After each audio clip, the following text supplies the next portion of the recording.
Halo Bang Elia. Ya, silakan. Ada yang mau Ya, aku mau nanya apa? Kan di Alkitab Alkitab itu ada kitab Kidung Agung ya. Song Nah, of Solomon. aku sering baca Alkitab ya. Aku Kristen juga.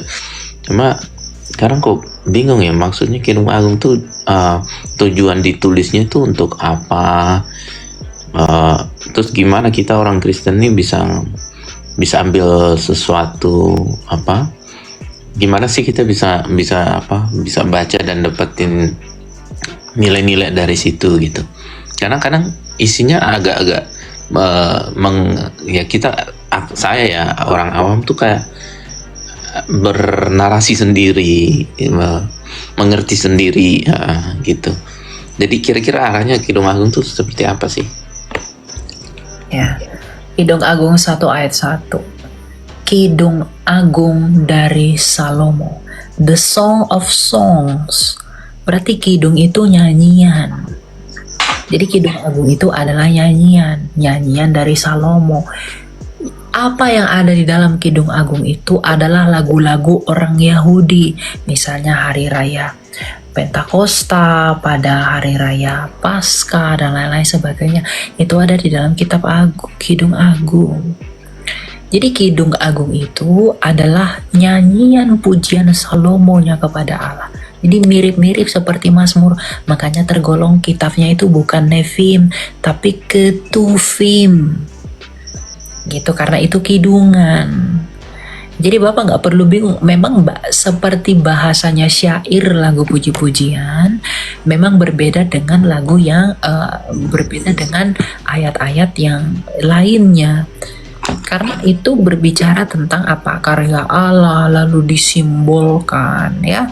Seperti wanita-wanita digambarkan jadi laki-laki dan lain-lain. Itu namanya lagu dalam budaya timur, sampai hari ini pun kita temui. Puisi-puisi orang timur tengah itu identik dengan hal-hal simbolik dan lain-lain. Nah, Kidung Agung itu pun begitu. Ya. Jadi tidak bisa dipahami secara literal begitu, Pak. Tidak bisa. Karena itu Kidung Agung. Sama seperti nyanyian Indonesia ya. Engkaulah hatiku, engkaulah jiwaku. Gimana engkaulah jiwaku itu kamu pahami gimana? Kan gak bisa kita pahami secara literal bahwa engkaulah jiwaku, separuh hatiku. Separuh hatiku tuh gimana? Itu kan makna simbolis. Ya, itu cuma apa saya katakan. Aduh, bahasanya lupa lagi saya. Penggambaran begitu. Ya. Kalau kata engkau yang ditujukan itu maksudnya Tuhankah, atau karena kan ada misalnya menjelaskan bagian tubuh tertentu, menggambarkan sesuatu, tapi engkau di sana tuh maksudnya ke perempuan kah? Ayat yang mana? Coba kasih ayatnya. Kata engkau itu ada nggak pada konteks yang Bapak maksud di situ? Ayatnya yang mana? Kidung Agung berapa? Aku lupa sih. Cuma maksudnya kalau itu nggak ada, ayat yang Bapak maksud itu nggak ada. Gitu. Makanya saya minta ayatnya yang mana, karena itu nggak ada. Yang Bapak bilang begitu tuh nggak ada. Karena kan aku pernah lihat, ya aku lupa sih ayatnya. Cuma pernah nonton debat Kristen Islam itu kan, mereka kadang pakai ayat-ayat dari situ kan. Iya, karena mereka Pak sukanya begituan. Jadi dengar ayat-ayat begitu langsung diterima dengan mentah-mentah. Ya karena ajaran mereka begitu. Ya jujur saja gitu. Karena di dunia ini bisa lebih dari satu, di atas sana wah lebih mantap-mantap lagi, lebih segar gitu ya. Itu memang ajaran mereka begitu. Makanya Alkitab itu mereka cari-cari yang sesuai dengan itu. Makanya kitab Kidung Agung yang di dalamnya itu banyak bahasa-bahasa simbolik, majas-majas begitu, mereka pahami sesuai dengan perspektif cara berpikir mereka yang memang harafiah seperti itu. Jadi ya mereka nggak akan bisa melihat Alkitab itu sebagaimana orang Kristen dan bagaimana purely orang Timur melihat Alkitab. Kesusastraan itu mereka nggak kenal karena mereka datang dari Arab. Gitu. Sastra Timur itu mereka nggak tahu itu. gitu, karena mereka nggak belajar dan ajaran mereka juga ngaco, nggak jelas arah teologinya kemana gitu. Makanya sukanya yang begituan mulu gitu, di dunia begituan, di sorga pun begituan. Makanya kalau lihat Alkitab maunya begituan terus begitu. Itu Nah ini mereka. aku kebetulan kan ya mungkin aku sekalian tanya, ini ada di Kidung Agung 7 ayat 7 sampai 8. Ini mungkin salah satu, ya aku jujur ya, aku baca juga aku bingung ya. Maksudnya gimana gitu.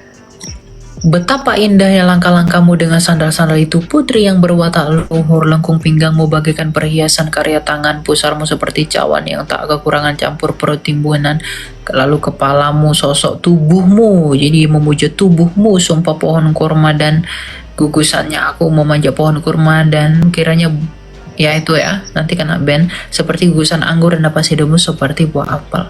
Gadis Sulam menolak Salomo itu ketika akhirnya ya. Jadi kata-katamu manis bagaikan anggur, ya anggur itu mengalir kepada kekasihku, kepunyaan kekasih aku, kepunyaan gairah yang tertutup.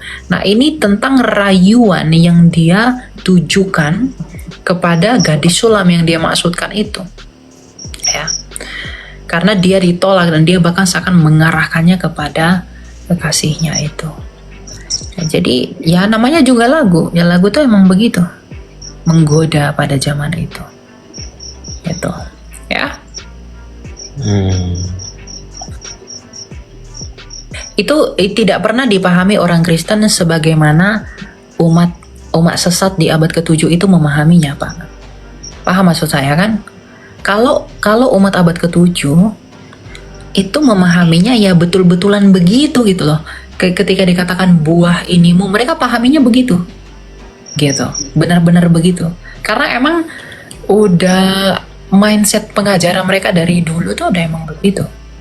Jadi mereka untuk menerima ayat ini pasti mereka akan menginterpretasikan itu ya secara harfiah. Karena memang ajarannya begitu. Kalau kami orang Kristen, nggak ada Tuhan Yesus memaksudkan ini dengan makna sebagaimana orang abad ke-7 memaksudkan itu. Rasul-rasul aja nggak ada. Kalau rasul-rasul memaknai ini seperti bagaimana mereka umat abad ke-7 memaknainya, nggak ada rasul-rasul kami yang melakukan misalnya menikahi anak kecil, melakukan hal-hal dosa seperti itu. Nggak ada rasul kami itu yang bejat, Pak. Yang amoral tuh nggak ada rasul kami. Nggak ada yang melakukan perbuatan-perbuatan keji, ya bisa mengambil istri ini, karena mereka tidak memahami ayat ini sebagaimana umat abad ke-7 memahaminya. Tapi karena umat abad ke-7 memahaminya seperti itu, maka mereka ya, menafsirkannya begitu. Mana? Coba tunjukin satu aja rasul kami yang doyan wanita, ganti sana ganti sini, ambil ini ambil itu. Nggak ada. Karena kekristenan, rasul-rasulnya Kristus, bahkan Kristus sendiri tidak pernah memahami ayat ini sebagaimana umat sesat memahaminya. Nggak pernah. Tapi namanya juga orang sesat karena pengajarannya datang dari hantu belau. Jadi memahami ayat ini sama seperti hantu penuh hawa nafsu memahaminya. Begitu. Itu membuktikan ajaran mereka, ajaran yang salah, ajaran yang tidak dari Tuhan, ajaran yang tidak bermoral, tidak penting, tidak berguna. Karena membaca ini pun mereka nggak ngerti. Jadi jangan mau disesatkan orang-orang seperti itu. Begitu ya. Lebih baik bahasa yang seperti ini daripada perilaku yang seperti ini. Daripada bahasanya bagus-bagus tapi perilakunya seperti itu, tidak berguna. Oke? Oke, makasih Bang Ilya. Oke, kita lanjut ya. Oke, makasih. Shalom. Memberkati. Kan emang cara mereka berpikir tuh udah begitu. Jadi mereka memahami ayat Alkitab itu arahnya ke sana terus. Kayak bertanya bisa silakan naik ke atas. Oke.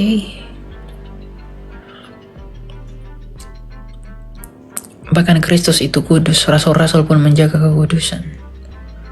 Gak ada yang setelah kenal Tuhan jadi amoral.